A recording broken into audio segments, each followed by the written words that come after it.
नमस्कार दोस्तों। आइए आज हम लोग उत्तर प्रदेश पुलिस का प्रीवियस ईयर का जीएस का क्वेश्चन पेपर लेके आए हैं। तो आप लोग पूरा वीडियो पूरा देखिएगा और कमेंट करके बताइएगा कि आप लोग कितने क्वेश्चन का आंसर सही दिए हैं।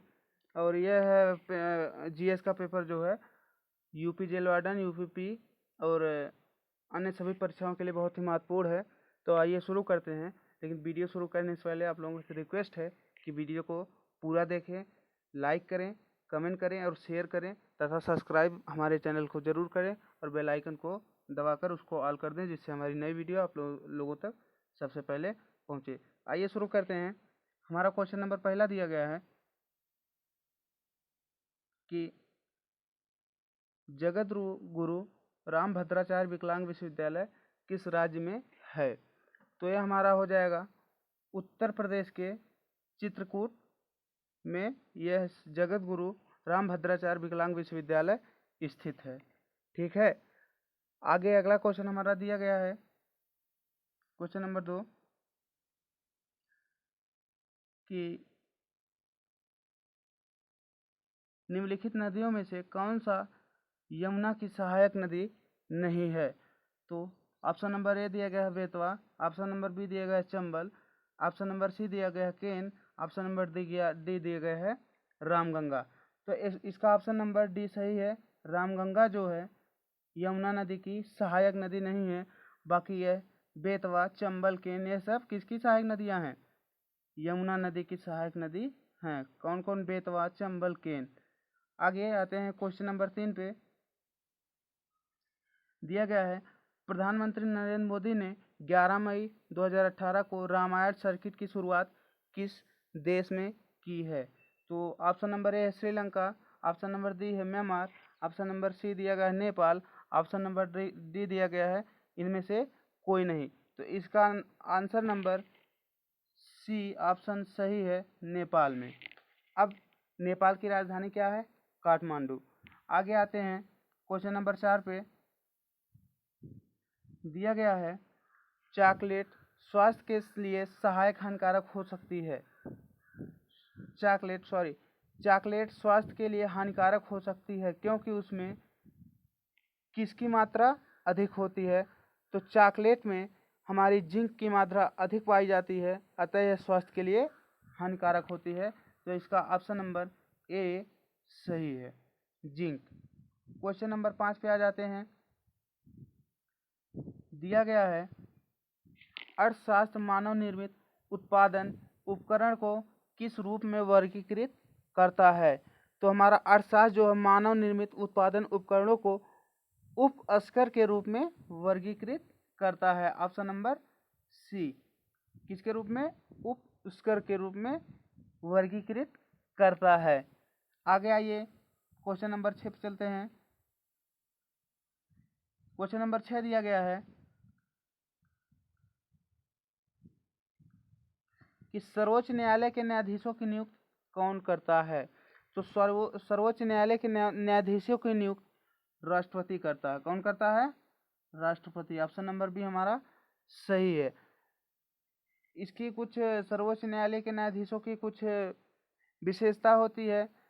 वह भारत का नागरिक होना चाहिए, वह किसी उच्च न्यायालय अथवा 2 या 2 से अधिक न्यायालयों में लगातार कम से कम 5 वर्षों तक न्यायाधीश के रूप में कार्य कर चुका हो, तभी वह क्या बन सकता है? सर्वोच्च न्यायालय का न्यायाधीश बन सकता है। आगे है क्वेश्चन नंबर 7 देखते हैं कि मराठा नामक समाचार पत्र के संस्थापक कौन है। तो मराठा नामक समाचार पत्र के संस्थापक है हमारे कौन? बाल Gangadhar Tilak. Option number B सही है। अब हमारा है मोतीलाल नेहरू किसके हैं? तो यह है इंडिपेंडेंट के समाचार पत्र इंडिपेंडेंट के संस्थापक है मोतीलाल नेहरू। और लाला हरदय लाल किसके हैं? तो यह हैं गदर के। लाला हरदय लाल है गदर के। और दादा भाई नौरोजी किसके हैं? दादा भाई नौरोजी इंडिया के हैं। तो आप लोग ध्यान से पढ़िएगा।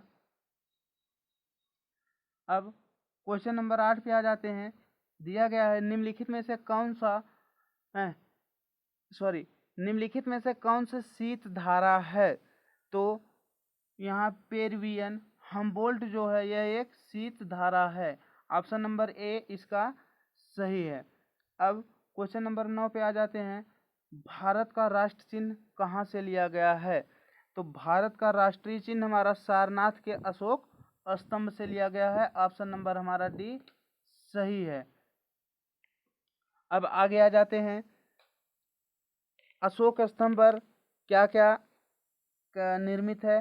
तो यह देखिए, इसके नीचे एक गोल आधार होता है जिस पर एक हाथी होती है, दौड़ता हुआ घोड़ा होता है, एक सांड होता है और एक सिंह बने होते हैं।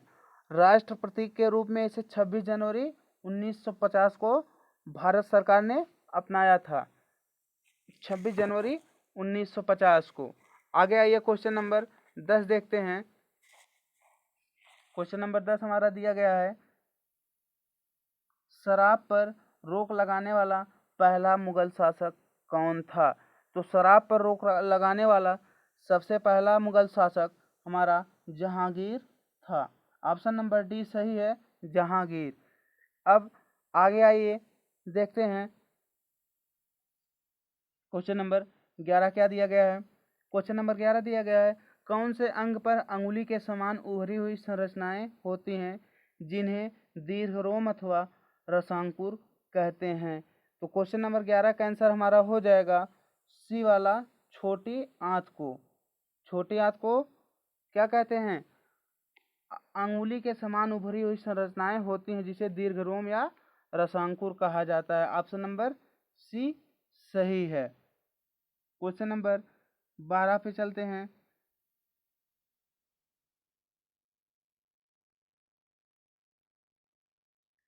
क्वेश्चन नंबर 12 दिया गया हमारा, देखिए, वैश्विक अपराध सूचकांक 2018 में किस देश को शीर्ष स्थान पर रखा गया है? तो वैश्विक अपराध सूचकांक 2018 में हमारा वेनेजुएला, कौन सा? वेनेजुएला एक देश है, इसको शीर्ष स्थान पर रखा गया है। आगे है, सबसे कम अपराध करने वाला देश कौन सा बना है 2018 में? तो जापान। फिर दूसरा सबसे कम अपराध करने वाला देश बना है तो वह है हमारा कतर। सिंगापुर जो हमारा है यह तीसरा सबसे कम अपराध करने वाला देश बना है। ठीक है, क्वेश्चन नंबर 13 पर आ जाते हैं। ये सब बहुत ही महत्वपूर्ण क्वेश्चन है जो कि आपके यूपी पुलिस जो 52,000 आने वाली है और यूपी जेल वार्डन जो नवंबर दिसंबर तक पेपर होने वाला है उसके लिए बहुत ही महत्वपूर्ण क्वेश्चन है। क्वेश्चन नंबर 13 देखते हैं, भारत के उपराष्ट्रपति का चुनाव किसके द्वारा किया जाता है?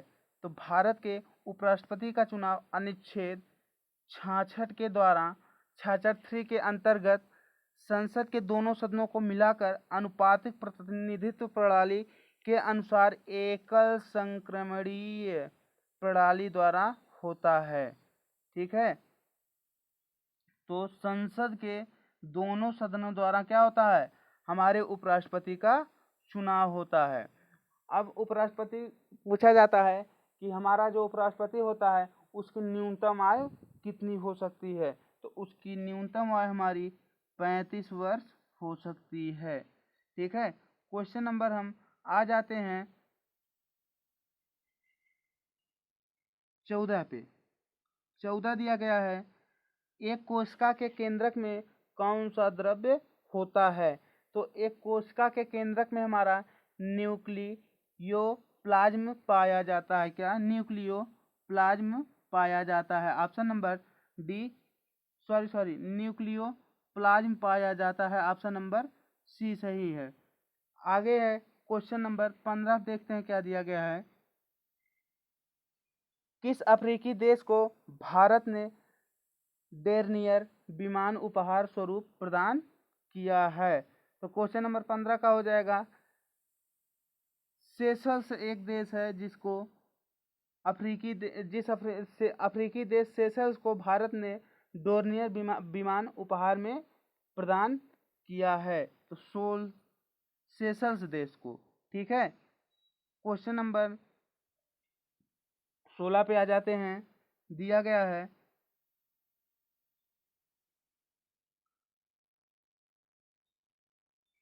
महाभारत महाकाव्य का मौलिक नाम क्या है? तो महाभारत को हम जय संहिता के नाम से भी जानते हैं। महाभारत को हम जय संहिता के नाम से भी जानते हैं। आगे है क्वेश्चन नंबर 17 पे आ जाते हैं। क्वेश्चन नंबर 17 हमारा दिया गया है,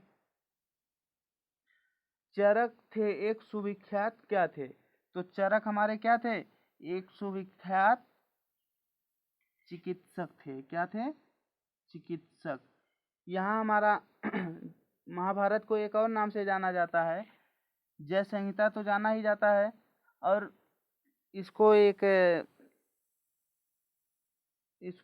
और नाम से जाना जाता है, सहस्त्र संहिता के नाम से भी जाना जाता है। और महाभारत के लेखक कौन थे? तो महाभारत के लेखक थे वेद व्यास जी। आगे है क्वेश्चन नंबर 18 देखते हैं, निम्नलिखित में से किसको बिना महाभियोग के रूप में कार्यालय से हटाया जा सकता है? तो हमारा 18 का ए वाला हो जाएगा, किसी राज्य के राज्यपाल को हटाया जा सकता है। 18 नंबर का ए वाला हमारा सही है। अब क्वेश्चन नंबर 19 पे आ जाते हैं। दिया गया है, निम्नलिखित में से किस राज्य का एक अलग संविधान है? तो यह देखिए क्वेश्चन बहुत ही महत्वपूर्ण क्वेश्चन है। क्वेश्चन नंबर 19 बहुत ही महत्वपूर्ण क्वेश्चन है। पूछा गया है कि निम्नलिखित में से किस राज्य का एक अलग संविधान है? तो आप लोग इसको कमेंट में करके बताइएगा कि किस राज्य का एक अलग ही संविधान है। तो चलिए हम बता देते हैं कि जम्मू कश्मीर, किसको?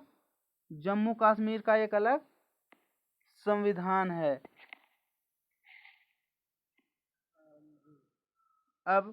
लेकिन अब वर्तमान में संविधान संशोधन के कारण अब भारत में जम्मू कश्मीर को एक अलग ही दर्जा दे दिया गया है। अब यहाँ पर हमारे ही देश का झंडा लहराया जाता है और हमारे ही देश का संविधान लागू है। क्वेश्चन नंबर 20 पे आते हैं, 11वां विश्व हिंदी सम्मेलन का आयोजन 18 से 20 अगस्त 2018 को कहाँ हुआ? तो हमारा इसका ए वाला ऑप्शन सही है, पोर्ट लुई, जिसे मॉरिशस भी कहा जाता है। अब क्वेश्चन नंबर 21 पे आ जाते हैं। दिया गया है, नियंत्रक एवं महालेखा परीक्षक की टीका टिप्पणी पर उचित कार्यवाही करने की अंतिम जिम्मेदारी है। तो इसका सी वाला ऑप्शन सही हो जाएगा, संसद को। किसको? संसद को है। आइए क्वेश्चन नंबर 22 पे आ जाते हैं। दिया गया है, दुनिया की सबसे व्यस्त अंतर्राष्ट्रीय हवाई अड्डा किसे नामित किया गया है? तो 22 का हमारा ए वाला सही हो जाएगा, दुबई का जो हवाई अड्डा है इसको सबसे व्यस्तम हवाई अड्डा के रूप में जाना जाता है। क्वेश्चन नंबर 23 पे आ जाते हैं। दिया गया है, क्वेश्चन नंबर 23 दिया गया, बंधुआ मजदूरी पर रोक अधिनियम कब पास हुआ? बंधुआ मजदूरी पर रोक अधिनियम कब पास हुआ?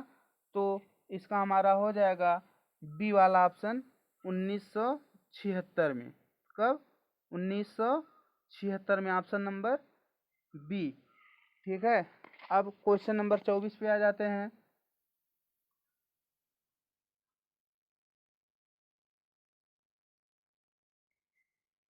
क्वेश्चन नंबर 24 दिया गया, भारत के सीएजी नियंत्रक एवं महालेखा परीक्षक कार्य करते हैं, कैसा कार्य करते हैं? तो हमारा 24 का बी वाला ऑप्शन हो जाएगा, लोक वित्त संरक्षक के रूप में कार्य करते हैं। किसके रूप में? लोक वित्त संरक्षक के रूप में कार्य करते हैं। क्वेश्चन नंबर 25 पे आ जाते हैं, संसदीय सरकार पर सिद्धांत का कार्य करती है वह क्या कहलाती है? तो हमारा 25 का सी वाला ऑप्शन हो जाएगा, विधायिका एवं कार्यपालिका में घनिष्ठ संबंध, ऑप्शन नंबर सी हो जाएगा। क्वेश्चन नंबर 26 पे आ जाते हैं। दिया गया है, इटाई नामक बीमारी के लिए कौन सा धातु उत्तरदायी होता है? तो इसका इटाई रोग कैंडियम के प्रदूषण से होता है। किसके? कैडमियम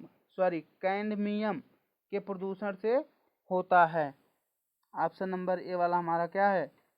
सही है। अब क्वेश्चन नंबर 27 पे आ जाते हैं। भारत की स्थल सीमा रेखा लगभग कितने किलोमीटर है? तो भारत की स्थल सीमा की लंबाई 15,200 किलोमीटर है। कितनी?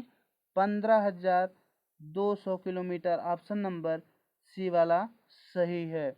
अब क्वेश्चन नंबर 28 आ जाते हैं। दिया गया है, हैजा के रोगाणु को किसने खोजा था? हैजा के रोगाणु को किसने खोजा था? तो क्वेश्चन नंबर 28 का हमारा सही है ऑप्शन नंबर ए, फिलिप्पो पकिनी ने। किसने? फिलिप्पो पकिनी ने। ठीक है। हैजा एक जीवाणु जनित रोग है। पूछा जा सकता है हैजा एक कैसा रोग है?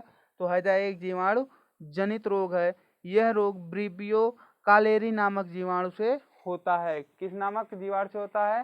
तो ब्रिबियो कॉलेरी नामक जीवाणु से होता है। और पूछा जा सकता है कि हैजा नामक रोग का टीका की खोज किसने किया था? तो रॉबर्ट कोच एवं टीबी चिकित्सा की खोज की थी। किसने? रॉबर्ट कोच ने। हैजे तथा टीबी की चिकित्सा की खोज किसने की थी? तो रॉबर्ट कोच ने की थी। ऑप्शन नंबर ए वाला इसका सही था। ठीक है। क्वेश्चन नंबर 29 पे आ जाते हैं। दिया गया है, निम्नलिखित में से सूर्य तथा पृथ्वी से विकिरित ऊष्मा के अवशोषण के लिए सबसे आवश्यक क्या है? तो इसका हो जाएगा, सूर्य एवं पृथ्वी से विकिरित ऊष्मा के अवशोषण के लिए कार्बन डाइऑक्साइड सबसे आवश्यक है। ऑप्शन नंबर ए इसका हो जाएगा सही, कार्बन डाइऑक्साइड। ठीक है। क्वेश्चन नंबर 30 पे आ जाते हैं। पूछा गया है, प्रवासी भारतीय दिवस किस तिथि को मनाया जाता है? तो 30 का हमारा हो जाएगा ए वाला, 9 जनवरी को प्रवासी भारतीय दिवस मनाया जाता है। ठीक है। और 4 जनवरी को क्या मनाया जाता है? 4 जनवरी को हमारा लुई ब्रेल दिवस। क्या? 4 जनवरी को हमारा लुई ब्रेल दिवस। क्या? लुई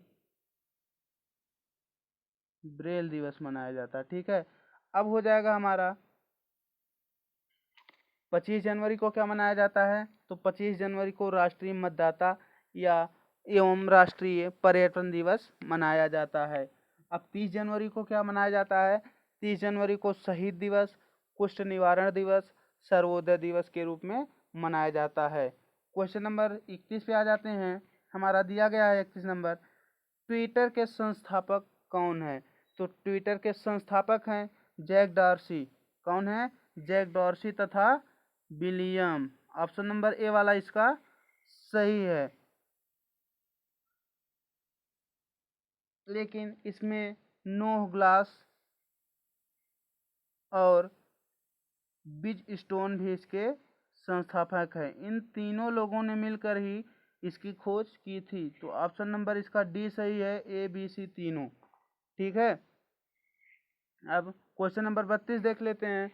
भारतीय रिजर्व बैंक द्वारा जारी किए जा रहे 100 रुपये के नोट पर निम्नलिखित में से किस विरासत स्थल का चित्र प्रकाशित किया गया है? तो भारतीय रिजर्व बैंक द्वारा जारी किए जा रहे 100 रुपये के नोट पर रानी की वाव, किसकी? रानी की वाव, जो कि पटना में पाटन गुजरात में है, उसका चित्र अंकित किया जा रहा है। ऑप्शन नंबर डी हमारा क्या हो जाएगा? ऑप्शन नंबर डी सही है। अब आगे है क्वेश्चन नंबर 33। पूछा गया है, एन जो है किस देश की मुद्रा है? तो एन हमारी जापान की मुद्रा क्या है? एन है। जापान की मुद्रा हमारी एन है। तो चीन की मुद्रा क्या हो जाएगी? चीन की मुद्रा युयान। क्या? युयान, जिसे रेनमिनबी भी कहते हैं। और दक्षिण कोरिया की मुद्रा क्या हो जाएगी? वान हो जाएगी। भूटान की क्या हो जाएगी? नगलुट्रम। नगलुट्रम। ठीक है। अब आ जाते हैं क्वेश्चन नंबर 34 पे। हमसे पूछा गया है, दक्षिण भारत की उच्चतम चोटी क्या है? तो दक्षिण भारत की उच्चतम चोटी अनाई है। क्या है? अनाई ऑप्शन नंबर सी है। इसकी लंबाई जो है हमारी 2695 मीटर। कितनी है? 2695 मीटर है। ठीक है। अब क्वेश्चन नंबर 35 पे आ जाते हैं। पूछा गया है झूठा सच किसकी रचना है? तो झूठा सच हमारी यशपाल जी की रचना है। यशपाल जी की रचना है। अब आ जाते हैं भगवती चरण वर्मा जी की कौन सी रचना है? तो भगवती चरण वर्मा जी की रचना हमारी हो जाएगी चित्रलेखा, 3 वर्ष, भूले बिसरे चित्र, टेढ़े मेढ़े रास्ते।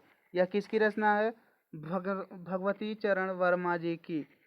आगे है हमारा भीष्म साहनी जी की रचना झरोखे, कड़ियाँ, रचना तमस। और जैनेन्द्र जी की हमारी रचना है दिव्या मनुष्य, परख, त्याग पत्र। ठीक है। अब क्वेश्चन नंबर आ जाते हैं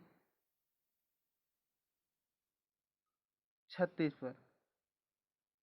36 में पूछा गया है उत्तर प्रदेश में किसान बही योजना कब लागू की गई? तो उत्तर प्रदेश में किसान बही योजना 1992 में लागू की गई। सन 1992 में किसान बही योजना लागू की गई। ऑप्शन नंबर ये हमारा सही है। क्वेश्चन नंबर 37 पे आ जाते हैं। पूछा गया है प्रधानमंत्री ग्राम सड़क योजना कब से लागू की गई? तो प्रधानमंत्री ग्राम सड़क योजना 25 सितंबर सन 2000 में पूरे देश में लागू की गई। 25 सितंबर सन 25 दिसंबर सन 2000 में। तो हमारा ऑप्शन नंबर हो जाएगा ए वाला, 25 दिसंबर सन 2000 में। ठीक है। अब क्वेश्चन नंबर 38 पूछा गया है हस्तशिल्प निर्यात संवर्धन परिषद द्वारा विश्व के सबसे बड़े IHGF दिल्ली मेले का आयोजन किया जाएगा। तो यह हो जाएगा कहाँ किया जाएगा? इसका ऑप्शन नंबर हो जाएगा ए वाला, नोएडा में। कहाँ? नोएडा में किया जाएगा। ठीक है। तो अगर वीडियो अच्छी लगी हो तो लाइक करिएगा, शेयर करिएगा तथा कमेंट करिएगा और बताइएगा कि आप लोगों का कितना क्वेश्चन सही हुआ है। और हमारी वीडियो इसके अगले सेशन में आएगी GS की, पुलिस की, प्रीवियस ईयर की। तब तक के लिए नमस्कार।